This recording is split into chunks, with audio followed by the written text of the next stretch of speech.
Yeah, I wouldn't be who I am today if it wasn't for experimenting with psychedelics. Now, I still deal with a lot of insecure thoughts, patterns, imposter syndrome, just like anybody else. But there was a period in time when I was like, I was so insecure. I was so stuck in my own head that I never really truly felt my own body. And just walking into a grocery store would give me like massive anxiety. Walk into a freaking mall with a lot of traffic, with a lot of people, that would give me a lot of anxiety.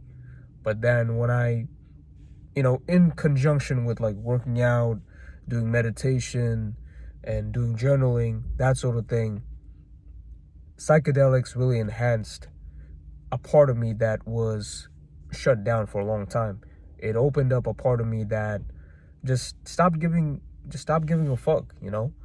Like, for a long time, I wanted to just freely express myself, but I felt like I couldn't do it. There was something wrong with me, and psychedelics helped me overcome it. You know, specifically, like, certain stuff like, the tabs, certain, certain plants, like, they have really helped me find myself a lot more. Like, now I'm still trying to find myself, don't get me wrong. This beautiful journey of life we're meant to be living, and you try out different things, and you're always looking to grow. You're always gonna just have a nonstop evolution, you know?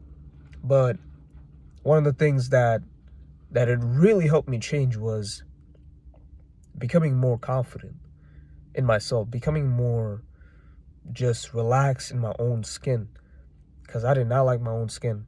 I used to be overly conscious about my face, about my skin color, thinking that I'm not attractive. But then psychedelics helped me get to the root of that issue. Like, why I thought like that. Was this something that, society conditioned me into believing? Or are these thoughts myself, my own? Or is these thoughts like were given to me by somebody else? Somebody else conditioned me into believing it. So when I really asked myself those deep questions, I even journaled on it, meditated on it, I was like, shoot, these thoughts are not even mine. I just allowed them into my mind because somebody else, you know, basically imprinted it onto me, and I allowed it.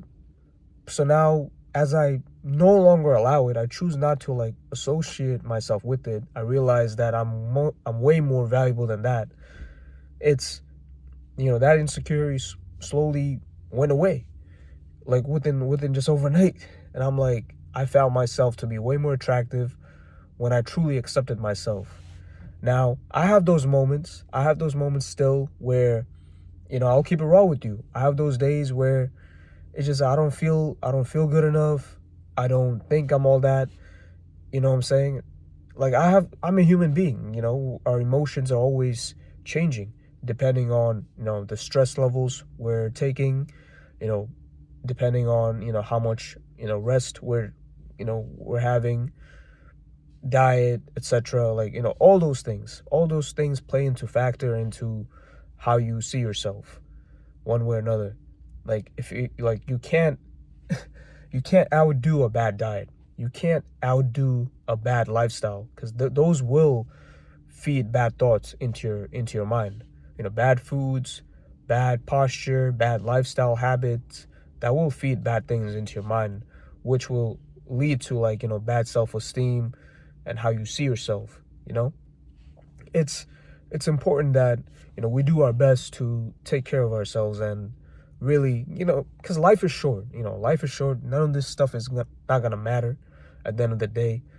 Like, you can technically do whatever you want. Like, there's really like no right or wrong. Of course, there's morality. We live in you know this game, and there's certain rules we do have to at times, like, play by. I'm not saying, like, just not give a crap and like go and hurt somebody. Definitely don't do that. Have morals and code of conduct to live by.